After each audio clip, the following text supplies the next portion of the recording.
गुरु से प्यार करने वाली संगत जी, प्यार भरी राधा स्वा।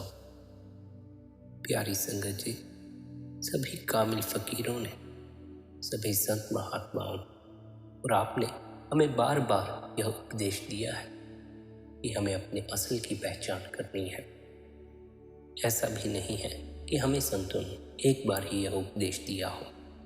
बार बार हर सत्संग में संत हमें यह उपदेश करते हैं कि अपने असल की पहचान करो। अपने असल को पहचाने बगैर तुम्हारी मुक्ति नहीं हो पाएगी। अपने असल की पहचान करना ही, सत्य की पहचान करना ही हमारा असली उद्देश्य है। इस जामे में आने का हमारा असली मकसद है। और क्योंकि हम जीवन में इतने उलझे हुए हैं, इतना दौड़ रहे हैं, इतने भार से लदे हुए हैं कि हम संतों के इस उपदेश को भूल जाते हैं। हमारे बार बार भूल जाने के कारण ही संतों को हमें बार बार याद दिलाना पड़ता है। संत बार बार अपना यह उपदेश हमें फरमाते हैं, अपने असल की पहचान करो, उस सत्य की पहचान करो, परमात्मा की पहचान करो। यह संसार माया की नगरी है। यह माया इतनी असल मालूम पड़ती है कि हमें अपने असल की पहचान भी नहीं हो पाती। हमें यही असली लगने लग जाता है, और जो हमारा असल है हम उसे कभी पहचान ही नहीं पाते। माया का यह जाल हमारे भीतर इतना घर कर चुका है कि हमारे ही भीतर मौजूद वह परमात्मा, हमारे ही भीतर मौजूद वह सत्य, या यूं कहो वह असल जिसकी हमें पहचान करनी है, माया के कारण हमें नजर ही नहीं आता। माया के ये पर्दे इस कदर भीतर चढ़ चुके हैं कि भीतर का प्रकाश इनमें ढक चुका है। उस प्रकाश की एक किरण भी हम तक नहीं पहुंच पाती। इसी कारण से आप हमें चिताते हैं कि माया के जाल में मत फंसो। ये माया तो ठगनी है, तुम्हें ठग लेंगे। बेहतर यही होगा कि तुम अपने असल की पहचान कर लो।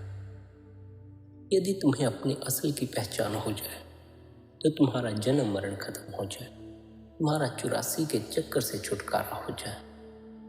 पर क्योंकि ये सब मरने के बाद की घटनाएं हैं, जीवित व्यक्ति इस ओर गौर ही नहीं करता। और जीवित व्यक्ति इसी भ्रम में जीता है कि मैं कभी मरूंगा नहीं, मैं जीता ही चला जाऊंगा। वह जन्म को ही पकड़ कर बैठ जाता है। और जो व्यक्ति जन्म को ही पकड़ कर बैठ जाता हो, जीवन को ही पकड़ कर बैठ जाता हो, भला वह जन्म मरण के चक्कर को क्यों समाप्त करेगा, किस लिए समाप्त करेगा और कैसे समाप्त करेगा। जन्म मरण के चक्कर को तो केवल वही व्यक्ति समाप्त करने निकलते हैं जिन्होंने मृत्यु को स्वीकार किया हुआ है। जिस प्रकार उन्होंने जीवन को स्वीकारा, उस प्रकार ही उन्होंने मृत्यु को स्वीकार लिया है। उनका मृत्यु के साथ कोई द्वेष नहीं है, वे मृत्यु को नकारते नहीं। वे इस भ्रम में नहीं जीते कि हम सदा ही जीते रहेंगे। वे तो इसी सत्य के साथ जीते हैं कि मृत्यु किसी भी घड़ी आ सकती है, और यदि किसी भी समय मृत्यु आ सकती है तो बचा हुआ समय मालिक की भक्ति में ही लगा देना चाहिए। यही कारण है कि लाखों में कोई एक इस मार्ग पर चल पाता है, क्योंकि लाखों तो इसी भ्रम में जीने लग जाते हैं कि हम कभी नहीं मरेंगे। उन्हें जीवन भर मृत्यु का कोई ख्याल नहीं आता। उन्हें तो ऐसा हो जाता है कि मानो वे अमर हैं। लोग मरते हैं, मरते होंगे, उनका मृत्यु से कोई वास्ता ना होगा। यह भ्रम जीवन के अंतिम क्षण तक बड़ा ही पक्का हो जाता है। इतना पक्का हो जाता है कि जब तक मृत्यु द्वार पर दस्तक ना दे दे, तब तक जीते चले जाने का भ्रम बना ही रहता है। ना तो जीवन को पकड़ो, ना ही मृत्यु को पकड़ो। ना तो जीवन तुम्हारा है, ना मौत तुम्हारी है। जीवन तुम्हें मिला है, परमात्मा का प्रसाद है। इसे जियो, आनंदित होकर जियो, लेकिन इस तरह मत जियो कि तुम इससे चिपक ही जाओ। इस कदर चिपक जाओ कि फिर तुम्हें मृत्यु को अस्वीकार करना पड़े। हमारी जीवन से इतनी चिपकाहट है, हम इतना जी लेना चाहते हैं, इतनी ज़्यादा हमारी ख्वाहिशें हैं कि हम मृत्यु को फिर अस्वीकार ही कर देते हैं। हम फिर चाहते ही नहीं कि हमें मृत्यु आए। हालांकि आएगी, उसका हम कुछ कर नहीं सकते, होने को हम रोक नहीं पाएंगे, लेकिन फिर भी हम नकार देते हैं। हम जीवन को कस के पकड़ लेते हैं, उसे छोड़ना नहीं चाहते। छूट तो अपने से ही जाता है, लेकिन यह जो हमारा ना छोड़ने का प्रयास है, यह हमें और पीड़ा और तनाव में डाल देता है। आप कहते हैं कि मृत्यु तो अटल है, उसे टाला नहीं जा सकता, इसलिए यदि कोई उससे बचने का प्रयास करेगा तो उसका हर प्रयास विफल हो जाएगा। बेहतर है कि मनुष्य यह जान ले कि वह जो है मात्र वही नहीं है। उसने जो अपने आप को समझ लिया है, मात्र वह वही नहीं है। अर्थात कि हम अपने आप को शरीर समझ लेते हैं। मृत्यु तो शरीर की होती है, और हम शरीर नहीं हैं, हम आत्मा हैं। आत्मा कभी नहीं मरती।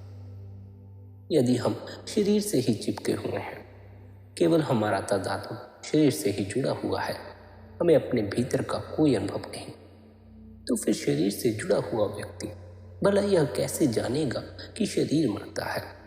उसे तो यह भ्रम स्वाभाविक ही पकड़ेगा कि मैं मरता हूं। आप समझाते हैं कि तुम इस शरीर के भीतर मौजूद हो, तुम शरीर नहीं हो। शरीर तो तुम्हारे होने की वजह से है। तुम जब तक भीतर मौजूद हो, शरीर चलता है, खाता पीता है और सोता है। लेकिन जिस दिन तुम भीतर से निकल जाते हो, उस दिन शरीर पड़ा रह जाता है। इससे कुछ भी नहीं होता। यह अपने आप से कुछ नहीं कर सकता। इसके कुछ करने के लिए तुम्हारा इसके भीतर मौजूद होना आवश्यक है। शरीर से भिन्न जो तुम्हारा अस्तित्व है, जिसकी बदौलत इस शरीर में जान है, उस असल की पहचान करना ही हमारा असल लक्ष्य है। उस असल की पहचान ही हमें करनी है।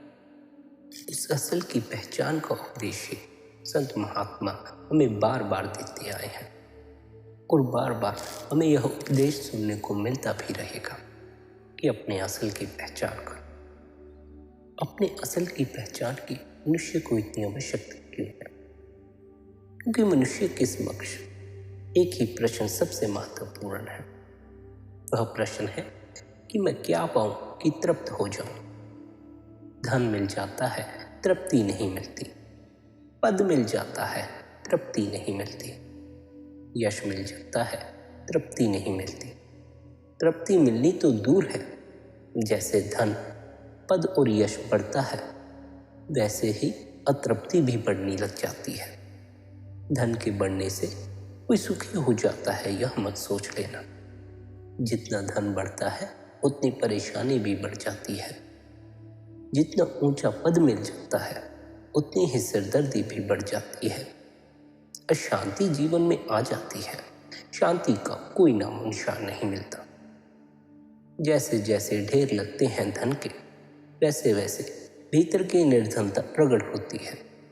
बाहर तो अंबार लग जाते हैं, लेकिन भीतर का खालीपन और भी प्रगाढ़ होकर दिखाई देने लग जाता है। जितना तुम बाहर के साधन इकट्ठे करते जाओगे, जितने ढेर लगाते जाओगे, उतना ही तुम्हें अपनी आत्मा की दरिद्रता का पता चलता जाएगा। तुम बाहर से अपने को लाख भरने का प्रयास करते रहो, भीतर तुम्हें खाली का खाली ही अनुभव होगा। भीतर फिर भी ऐसा लगेगा कि कुछ खाली है, कुछ भर नहीं रहा। जीवन भर इकट्ठा करते रहो, अपने आप को भरते रहो, भीतर फिर भी खाली के खाली रह जाते हैं। और जब तक यह भीतर नहीं भर जाता, तब तक तृप्ति नहीं आती, तब तक शांति नहीं आती। जब तक भीतर का यह खालीपन अखरता रहेगा, तब तक बाहर से कुछ भी इकट्ठा कर लेने से हमें तृप्ति नहीं आएगी। लेकिन जब तक धन मिलता नहीं है, जब तक धन पास में होता नहीं है, तब तक यह दौड़ शांत भी नहीं होती। तब तक यह पता चलता भी नहीं कि धन से हम तृप्त नहीं होने वाले।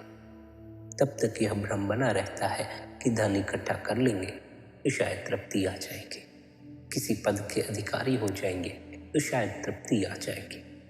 लेकिन हो जाने के बाद वैसा कुछ भी अनुभव नहीं होता। फिर भी भीतर खाली का खाली लगता है।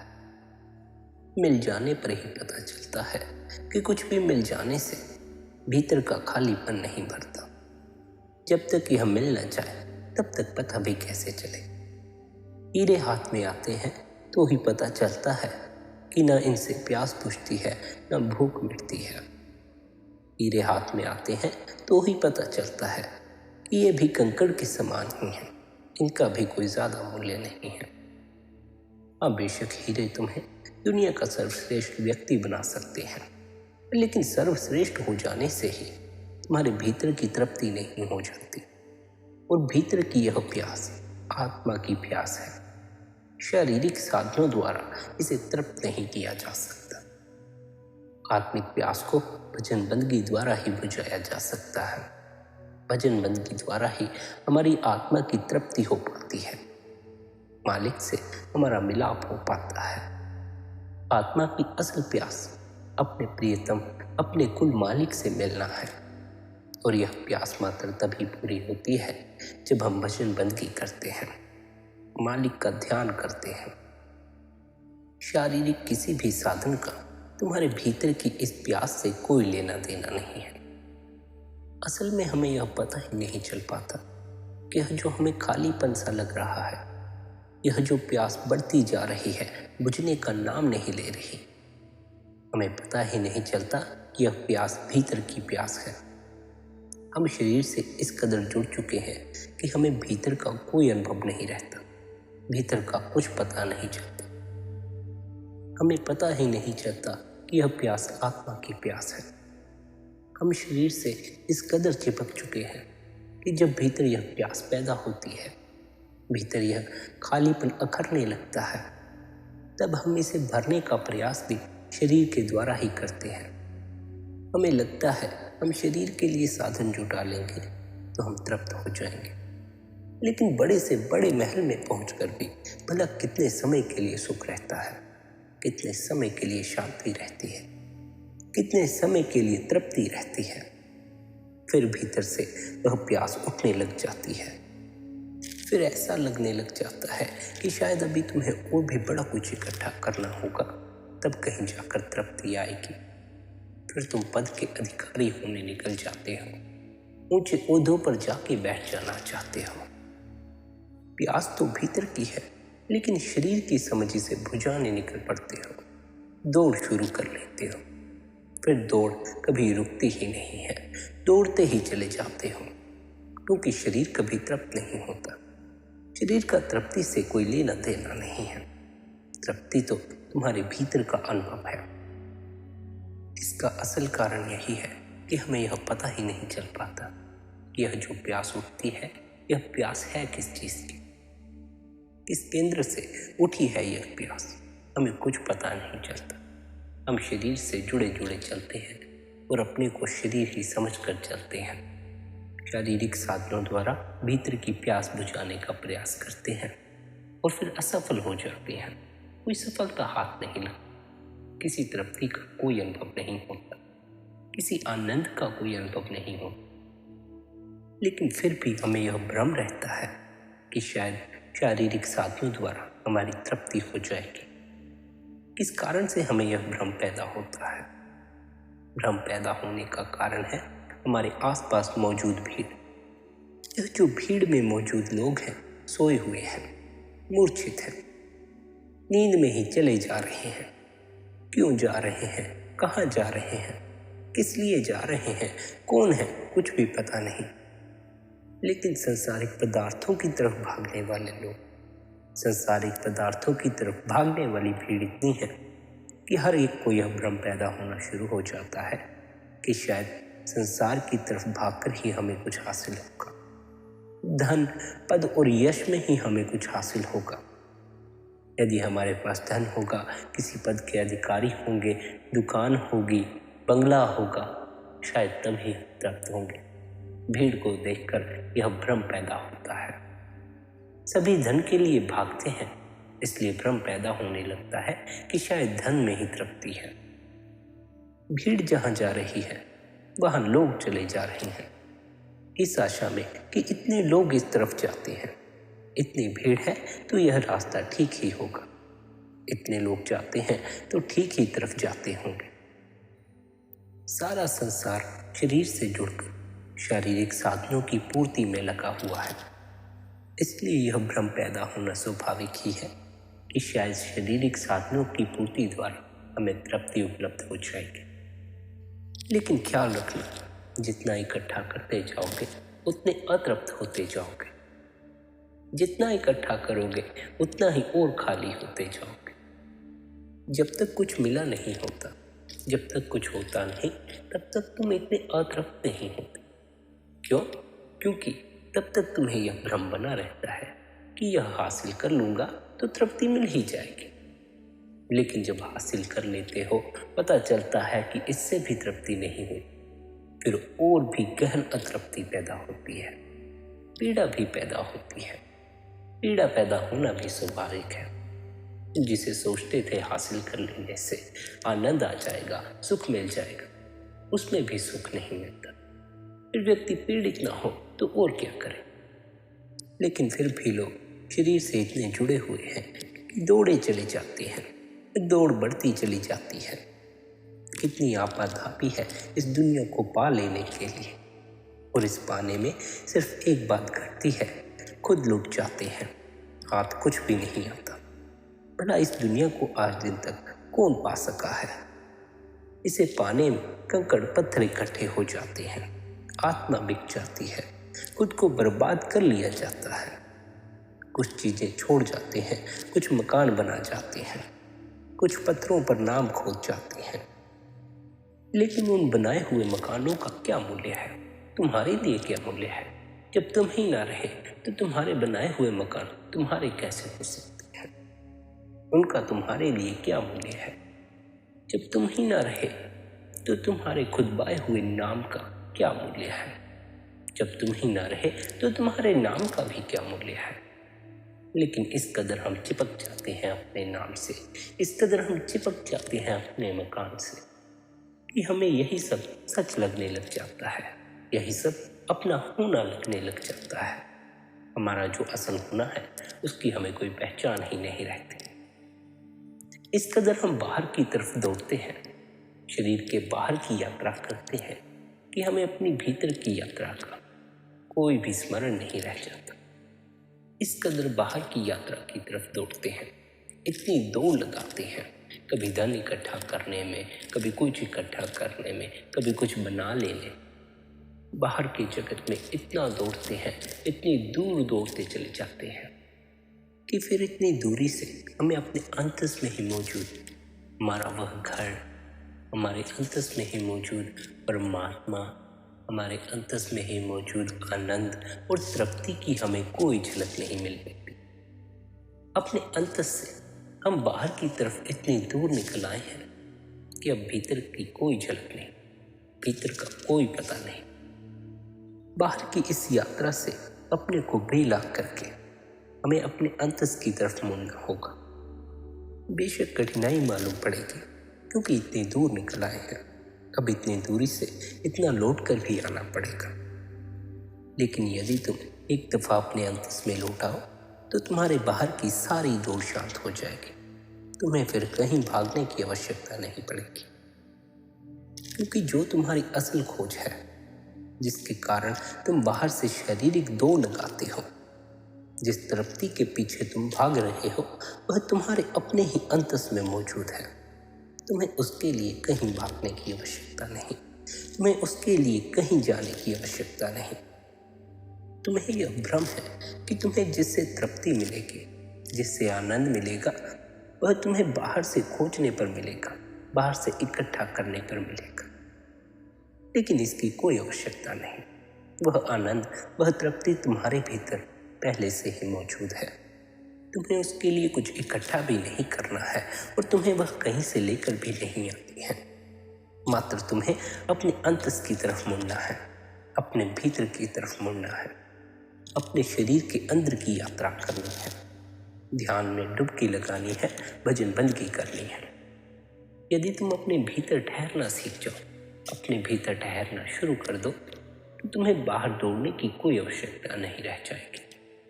लेकिन भीतर ठहरने में कठिनाई मालूम पड़ती है। आंखें बंद करते हैं, भजन बंदगी में बैठते हैं, ध्यान में बैठते हैं, तो भीतर ऐसे ऐसे विचार खड़े उठते हैं कि तुम्हारी अपनी भी हिम्मत नहीं होती उनके समक्ष खड़े हो पाने की। ऐसे ऐसे विचार भीतर भरे पड़े हैं कि उन्हें देखकर तुम्हें घबराहट होने लगती है। उसी घबराहट के कारण तुम भीतर नहीं ठहर पाते। उसी घबराहट के कारण तो तुम बाहर के साधन इकट्ठे करते हो जो तुम्हारा भीतर की इस मैल की तरफ ध्यान न जाने दे। यही तो कारण है कि तुम टेलीविज़न देखते हो, फोन चलाते हो, मित्रों के साथ गपशप मारते हो। इन सब के द्वारा, इन सभी साधनों के द्वारा तुम अपने भीतर के इस कोलाहल से बचना चाहते हो, भीतर की इस मैल से बचना चाहते हो, भीतर उठ रहे इन विचारों के उबाल से बचना चाहते हो। तुम अपने को इन बाहरी साधनों में उलझाए रखते हो। घड़ी भर के लिए यदि तुम्हें शांत होकर बैठने को कह दिया जाए तो तुम और भी अशांत हो जाओगे। आंखें बंद करके बैठना इतना आसान नहीं है। आंखें बंद करके बैठने पर मन और भी दुगनी ताकत से प्रहार करता है। मन ऐसे ऐसे विचार खड़े करेगा कि तुम खुद ही डर जाओगे। इसीलिए तो तुम तत्क्षण आंखें खोलकर अपने आप को फिर से संसार में उलझा देते हो। पर यह ख्याल रखना, जब तक तुम भजन बंदगी नहीं कर रहे, जब तक तुम ध्यान नहीं कर रहे, तब तक तुम विचारों से मुक्त नहीं हो सकते। हाँ, तुम संसार से जुड़कर अपने भीतर के इस उबाल से अपने को भ्रमित कर सकते हो, पर अपने को विचारों से खाली करने के लिए तुम्हें एक न एक दिन अपने भीतर ठहरना ही होगा। इस मन से लड़ाई करनी ही होगी। लड़ाई का अर्थ है तुम्हें हिम्मत करके अपने भीतर उठ रहे इन विचारों को दृष्टा की भांति देखना ही होगा। तुम्हारे इन विचारों को देखने से ही विचार विलीन होंगे। लेकिन यदि तुम घबराकर भागने का प्रयास करो, बार बार संसार में लौट आओ, तो फिर तुम भीतर के अद्भुत अनुभव कैसे कर पाओगे? अपने असल की पहचान कैसे कर पाओगे? अपने असल की पहचान तो तभी तुम्हें हो सकती है जब तुम्हारे भीतर कोई विचार न उठे, क्योंकि तुम्हें तुम्हारा बोध भीतर के उस परम शून्य में होगा। ख्याल रखना, भीतर बाहर का कोई भी शोर नहीं पहुंचता, लेकिन भीतर तुम्हारे मन का सबसे अधिक शोर होता है। मन का तो ऐसा शोर होता है कि बाहर का भी शोर सुनाई नहीं देता। मन के इस कोलाहल के कारण ही तुम इतने अस्त व्यस्त रहते हो। जब तक भीतर यह मन का शोर है, तब तक भीतर का शून्य कैसे प्रकट होगा? इस शोर से मुक्त होना होगा, तब भीतर का शून्य प्रकट होने लगेगा। भीतर एक शांति का अनुभव होने लगेगा। फिर भीतर मौजूद वह संगीत सुनाई देने लगेगा, वह शब्द सुनाई देने लगेगा, वह नाद सुनाई देने लगेगा। इसलिए आप हमें समझाते हैं कि अपने भीतर की यात्रा करो, अपने भीतर ठहरना सीखो। इस दुनिया में अपने आप को ज्यादा मत उलझो। इस शरीर को ही अपना होना मात्र मत समझ लो। इसके पार भी तुम्हारा अस्तित्व है, उसे जानो, उसे अनुभव में लाओ, उसके बोध को जगाओ। वही तुम्हारा असल है, वही तुम्हारे असल की पहचान है। उसे पहचाने बगैर तुम तृप्त भी ना हो पाओगे। इस दुनिया के मिल जाने से भी कुछ मिलता नहीं है, वह तृप्ति नहीं आती, वह तो तुम्हें अपने भीतर उतर कर ही आएगी। इस दुनिया के मिल जाने से कुछ नहीं मिलता, ऐसी प्रतीति इस व्यक्ति को हो जाती है। उसके जीवन में क्रांति घट जाती है, कंकड़ पत्थर से नजर हट जाती है और आत्मा की तलाश शुरू हो जाती है। लेकिन जब तक यह भ्रम है कि दुनिया के पदार्थ इकट्ठे कर लेने से तृप्ति आ जाएगी, शांति आ जाएगी, तब तक कोई क्रांति जीवन में घटित नहीं होती। तब फिर हमारा जीवन ही हम पर बोझ बन जाता है। फिर हमें जीवन में कोई आनंद मालूम नहीं पड़ता, कोई रस मालूम नहीं पड़ता, सिर्फ दुख ही दुख नजर आता है। फिर हम सवाल उठाते हैं कि इस जीवन में इतना दुख क्यों है, इस संसार में इतना दुख क्यों है, क्यों कहीं खोजने पर भी आनंद हासिल नहीं होता, क्यों इतना भटकने पर भी सुख हासिल नहीं होता, क्यों तृप्ति नहीं आती, क्यों यह अशांति, क्यों यह बेचैनी बरकरार है। कारण यही है कि जो खोज तुम्हारे भीतर उतर कर पूरी होगी, उस खोज को तुम बाहर से पूरा करने का प्रयास कर रहे हो। इसलिए आप हमें भजन बंदगी करने की हिदायत देते हैं, ध्यान करने की हिदायत देते हैं। आप कहते हैं ध्यान पहली सीढ़ी है। ध्यान का अर्थ होता है अपने से संबंध, अपने आप से जुड़ना। ध्यान को ठीक से समझो तो ध्यान का अर्थ होता है अपने से प्रेम करना। और जो निज के प्रेम में डुबकी मारता है उसे पता चलता है कि वहां मैं जैसी कोई इकाई नहीं है। वहां मैं भी विलीन हो जाता है, केवल तू ही बचता है, यानी केवल परमात्मा ही बचता है। वही आत्मा का परमात्मा से मिलाप है, वही बूंद का समुद्र में समा जाना है। और ख्याल रखना, जब तक बूंद समुद्र में नहीं समाई, जब तक आत्मा परमात्मा में नहीं समाई, तब तक तुम्हारी यह प्यास बुझेगी भी नहीं, तब तक तुम्हें तृप्ति नहीं आएगी। क्योंकि आत्मा की स्वाभाविक कशिश परमात्मा की तरफ है। हमारा मूल उद्देश्य इस जन्म में आने का, इस जामे में आने का, आत्मा का परमात्मा से मिलाप करवाना है। यदि हम जीवन भर भी अपनी आत्मा की तरफ गौर न करें, आत्मा की इस प्यास की तरफ गौर न करें, तब भी जीवन भर हमारी आत्मा हमें यह हुलेर देती रहेगी कि भीतर कुछ खाली है। हमें पता चले या ना पता चले, लेकिन आत्मा हमें बार बार परमात्मा से मिलाप करने के लिए झिझकती है। आत्मा का परमात्मा से मिलाप होने पर हमें तृप्ति हासिल होगी, हमें आनंद हासिल होगा।